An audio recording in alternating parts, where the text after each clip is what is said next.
Amigos, hola, buenos días. Les habla Silvia Diaram desde Saber con Sabores, en una emisión más acerca del maíz.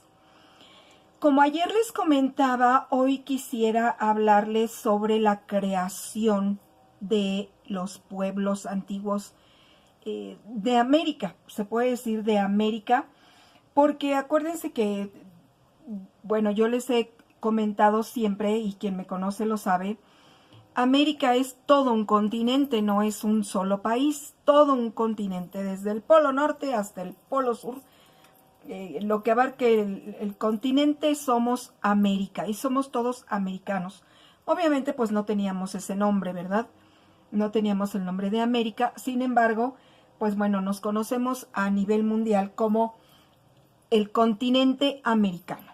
Bien, miren ustedes, creo que a mí me cambia toda la perspectiva el estar en este canal. Me tranquiliza mucho, me da mucha paz, me encanta hablar con ustedes acerca de letras y de los alimentos. Son dos cosas que a mí me alimentan mucho, mucho, mucho personalmente. Aparte de que lo primero que me alimenta a mí personalmente, Silvia Diaram, son mis animales. Ustedes saben, los que me conocen, que yo tengo una preferencia muy fuerte por los animales, en especial por los gatos. Soy gatófila y en gran medida gatófila. Bueno, les comento esto porque hice dos videos para el otro canal que tengo, para Intelectua, pero ahora necesito om, om,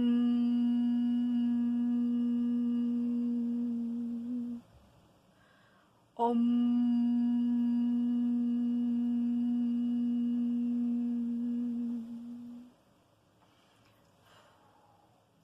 Perfecto. Bien. Pues entonces les decía yo que vamos a hablar hoy de la creación, de la teoría de la cosmogonía que se tiene, ahora se tiene por los estudios que se han hecho acerca de los códices, es decir, de las palabras pintadas, que en ese entonces eran como las personas registraban su historia, sus creencias acerca del cosmos, de la creación, de cómo sembrar, en qué tiempo sembrar, etcétera. Es decir, todo estaba escrito en los códices que desafortunadamente los españoles acabaron con todo.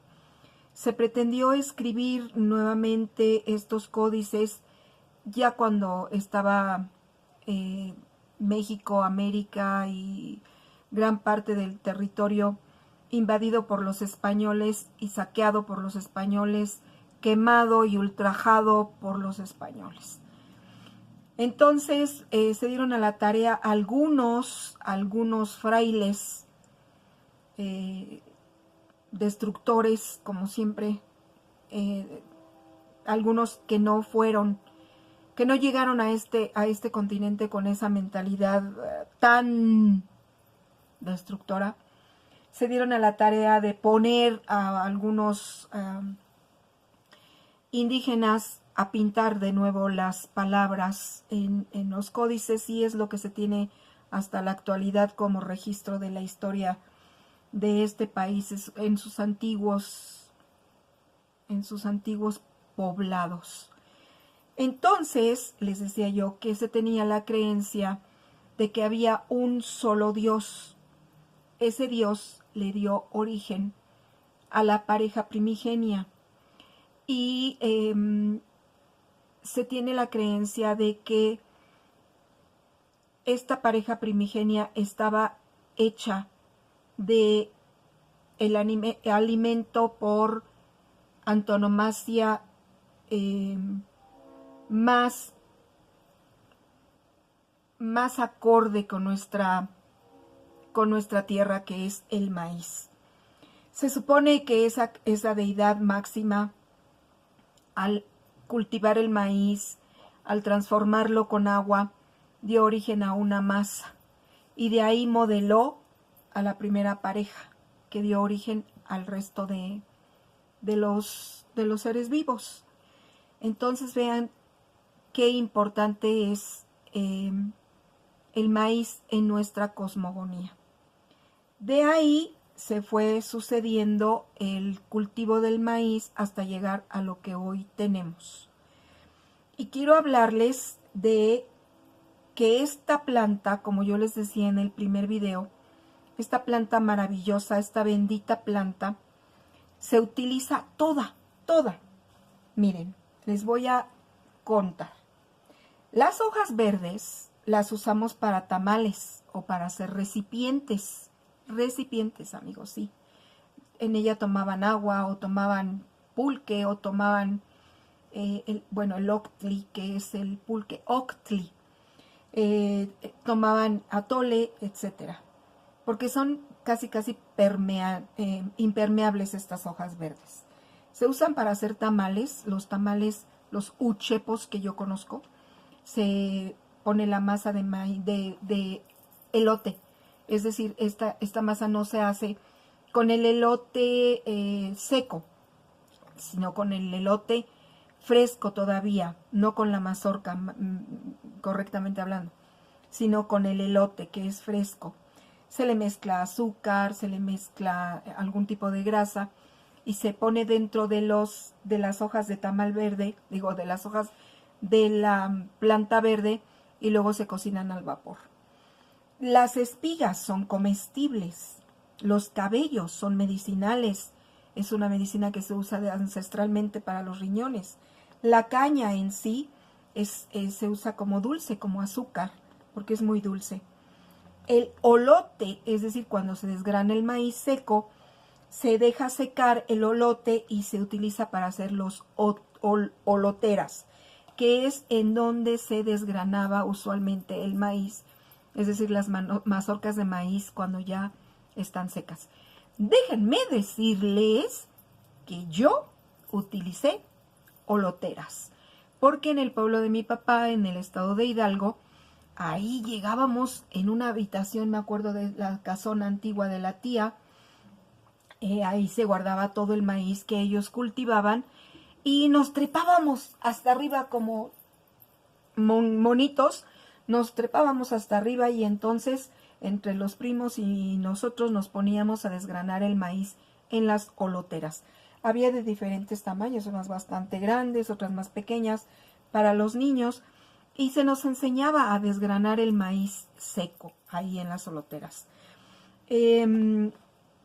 Estoy por conseguir una, espero, no quiero hablar de más, pero quiero conseguir una.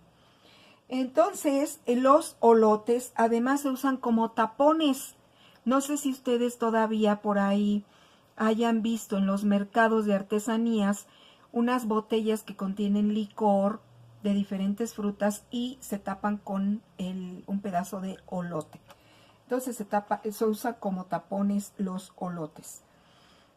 Sobre un olote, fíjense bien, sobre un olote se solía cortar el cordón umbilical de los recién nacidos. Esto es algo que yo no sabía y que, pues bueno, he aprendido ahora.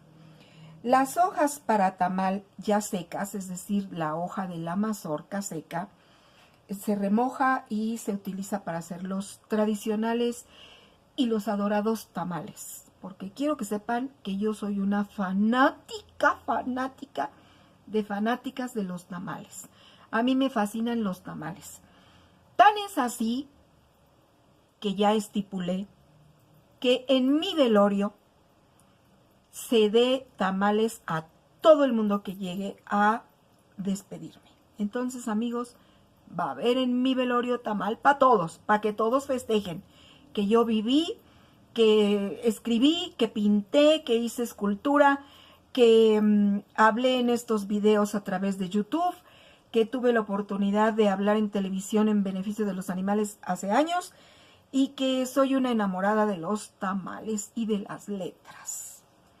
Bien, entonces las hojas secas, además, ya trenzadas, es decir, secas pero humedecidas para darle flexibilidad a la hoja, se usan para hacer petates, para hacer bolsas, para hacer muñequitas, para hacer flores, esas flores pintadas con anilina tan coloridas que venden ahora.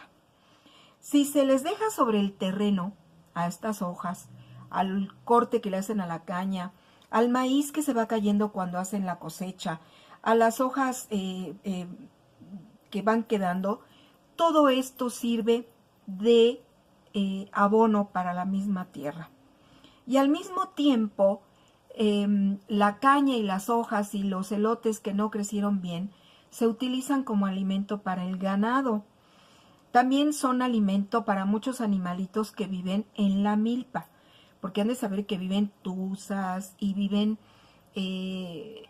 hurones y las lechuzas que recogen las semillitas que se quedan ahí tiradas, los ratoncitos, los búhos, en fin, una serie de animales que también son aporte de muchos nutrientes en sus excrementos. Ellos se llevan las semillitas, se la comen y luego la defecan en otra milpa y entonces ya va con un cierto fertilizante esa semilla y que cae en otra milpa y germina de diferente grano, de diferente manera del que está sembrado en aquella milpa, por ponerles algún ejemplo de todo lo que sucede en una milpa.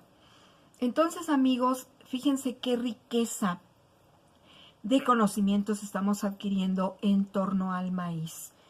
Yo los invito a que se suscriban, los invito a que den like, los invito a que compartan estos saberes con sabores para que todos tengamos un conocimiento más profundo o más rico de lo que ha sucedido a través de la historia en torno del maíz, que es nuestra principal fuente de alimento en nuestro querido México.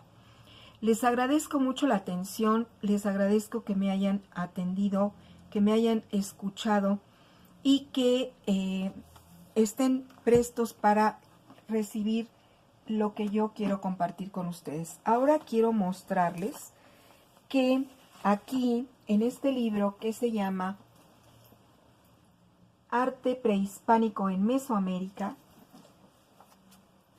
hay unos registros muy interesantes. Miren ustedes, el primer dibujo, estos son sacados de bajorrelieves y de estelas que se han encontrado en México. Este es la personificación del maíz. Aquí está la planta del maíz y aquí está el hombre personificando al maíz. En este de aquí tenemos a un hombre sembrando con la coa, el instrumento tradicional que se usaba para sembrar el maíz, es decir, con esta coa se perforaba la tierra y aquí está el campesino arrojando las semillas del maíz a la tierra. En este otro tenemos a una mujer moliendo el maíz. Aquí está en el tradicional metate. Y este precioso elote, o puede ser mazorca, es un sello hecho de barro. Vean nada más qué riqueza, qué maravilla, qué cultura tan preciosa tenemos nosotros los mexicanos en torno al maíz.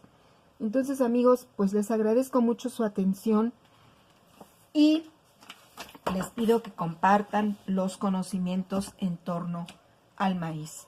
Muchísimas gracias por su atención. Los veo mañana en Intelectua, si ustedes gustan, y un poquito más tarde o más temprano, no sé, depende de cómo pinte el día.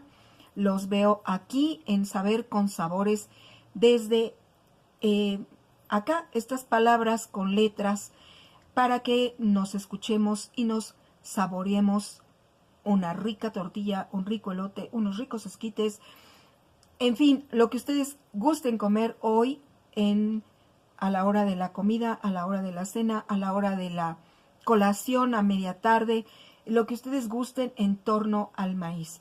Muchísimas gracias por su atención y los estoy viendo en un próximo video de Saber con Sabores. Se despide de ustedes Silvia Diaram desde Saber con Sabores. Gracias. Hasta pronto.